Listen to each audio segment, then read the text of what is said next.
Joining me is Senator John Marty to talk about an amendment he would like voters to consider, changing the legislature from a bicameral to a unicameral body. Thank you for being here. My pleasure. Your amendment would essentially eliminate the House of Representatives. Why? Well, it would eliminate one of the two houses. I choose to call the one that would create a Senate, but you could call it a House of Representatives. It's smaller than the House, the current House, but it's larger than the Senate. Overall, it would cut the number of legislators in half, but I think that's a reasonable thing. The reason I'm pushing this is I think it's a far more accountable, far more thoughtful process than the one we have, which is counterintuitive to people, but I actually think it's far more accountable. And realistically, how many other governing bodies of corporations, of unions, of school districts, of anything have two bodies? Two corporate boards, and one decides this, the other decides this, and we have a conference committee of the corporate board.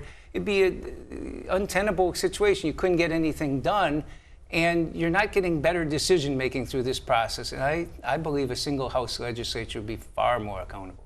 Well, there is one in the United States. It's the state of Nebraska. Otherwise, all other states, including Minnesota, have bicameral. Having a House and a Senate with differing term lengths mimics our Congress. It also provides greater checks and balances for law and policy, or at least that's the belief for the system. Right. Mm-hmm. So why is this not your belief? Sure. Simple.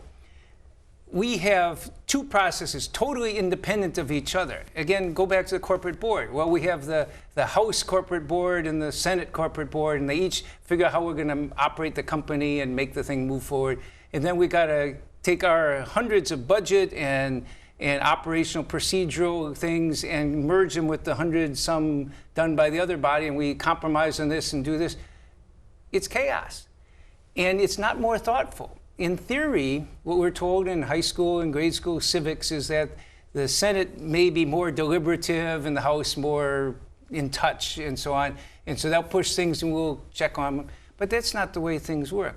First of all, when you race it through so many procedural steps, you have to go through all the Senate committees and all the House committees. Then you have to put it through, have the House pass it, the Senate pass it. Then you have the conference committee and they do it and they negotiate and so on. That negotiation period alone is close to a third of the legislative session.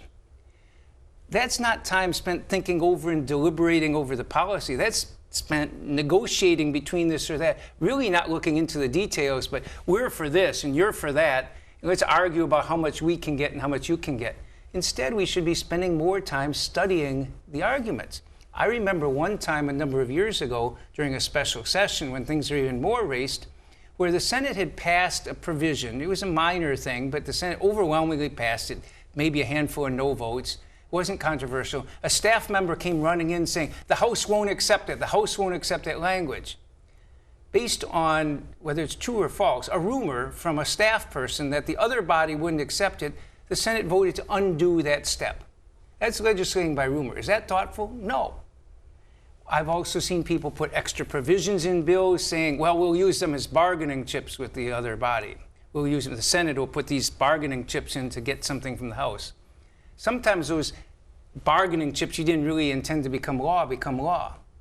That's a terrible way to legislate. It's easier for lobbyists to have their tweak. All you have to be as an effective lobbyist to get some budget provision or something in is know the right people on the right committee, one or two people, and then they pass it in their house, and then it goes to conference committee, and they can put it in. The other body didn't even look at the idea. So many things we get have never even been looked at, and we're voting on them, and we can't change them. It's a very unaccountable process, and that's why no corporation, no city council, no anybody else would have a bicameral system. So you're convinced that making it a unicameral system would bring greater efficiency, but knowing... And better accountability. I mean, City councils, there used to be some city councils that had House, Senate, two chambers, the city council. They got rid of that. It's not a good way to run things. I know why we historically have it, but that doesn't make it a good way to do it. You're pointing to businesses and other entities that only have one body. The business thing often is a Republican idea to make government function more like a business. You're actually then possibly in agreement with a Republican theory. Well, by the way, this is not a unicameral. Jesse Ventura, when he was governor, supported it, but not very articulately. Steve Sviggum, who was the Republican Speaker of the House at the time, he was an author of the bill. I've had Republican authors of this bill before. There are plenty of Republicans and Democrats. It's not a partisan issue. It's clearly not that.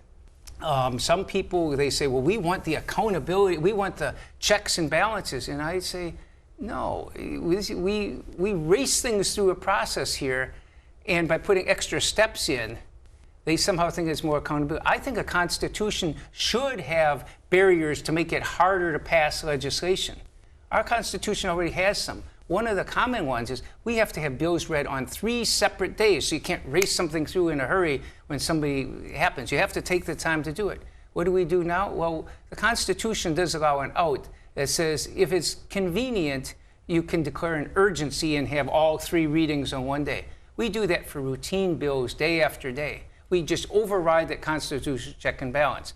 Our bill actually has a thing that would change that constitutional standard from convenient to for a necessity. So in other words, the legislature finds it necessary to do that, not it finds it convenient to race through and bypass these checks. In a sense, you're arguing then to modernize the legislature based on our historical experience with the way things have been done, the way we've all learned about it in school. This would modernize it to make it work for a state and for people who are more connected, who have easier access. I think I think this would be good for any kind of system. I think that's why almost any other governing entity of a nonprofit, of a corporation, of school districts, cities, everybody else, that's the reason they all use a governing body, and they try and put checks and balances into that. We've created this system, we didn't, but our ancestors did, that was supposed to be more accountable, more check and balance. But in the end, because of the way human nature is, we find ways to bypass it. Instead of having all 201 legislators look at each provision, we have 10 conference committee members making decisions that this year, like many others, ends up being 3 people. The governor and the speaker and the majority of the Senate. Session. And they put things together, and most of us have never seen them. You would have a chance. If I don't like a provision in a bill, up till final passage, I can change any provision in the bill. But here we'll have, bill comes back from conference committee, we'll have 50 things in that not a single senator has ever voted on. And now we are expected to vote for the entire package, take it or leave it. And that's the way you have to do it when you have 2 sets of bodies doing totally independent work and then trying to merge thousands of working parts together. There's no simple way to go around that. But it's far more accountable if every member is expected to do this. And if I don't like a provision, I can't say, well, I didn't have a choice, it came with the package. If I don't like it, if I feel strongly about it, I can vote to take it, I can make an amendment to take it out of a bill until final passage. But once it's in conference committee, it's take it or leave it. So your proposed amendment would create 99 districts instead of the 201 that are split between the Senate and the House. Minnesota's population is roughly 5.5 million, so that means about 56,000 people per district, but only 1 representative. Right. Will Minnesotans have fair and adequate representation? I think they have fairer and better representation that way. If the goal is to have 2, then I'd rather have a unicameral legislature and have 2-member districts where they can elect 2 different people in a district. I'm fine with that. But the bottom line is, I think it's not only, it happens to be less expensive, but we want it because it's more accountable, more fair, and the lobbyists have less clout, the public has more say. Senator John Marty, a very interesting proposal. Thank you so much. Thank you. Good to be with you.